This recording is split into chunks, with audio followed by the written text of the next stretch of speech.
Я предлагаю Даурину Абаеву, надо проводить 2030-е годы совершенно заставить мыслить, а не зубить.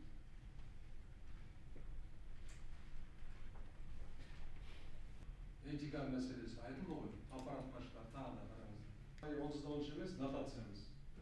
Енді былтырға қарағанда 2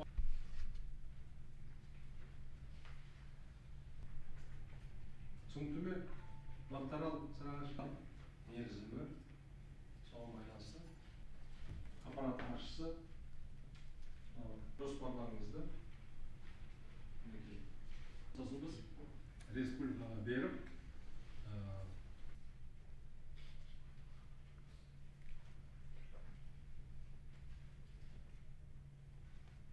кеңейтілген отырыстың қорытындысымен мемлекет басшысы индустрияландыру, нұрлы жол және нұрлы жер мемлекеттік бағдарламаларын іске асыру, ұлт жоспары 100 нақты қадамын іске асыру, қоғамдық сананы жаңғырту, заңның үстемдігін қамтамасыз ету, сыбайлас жемқорлықпен күрес бағыттарында жұмыстарды қатаң бақылауға алып, нақты нәтижеге қол жеткізуді тапсырды.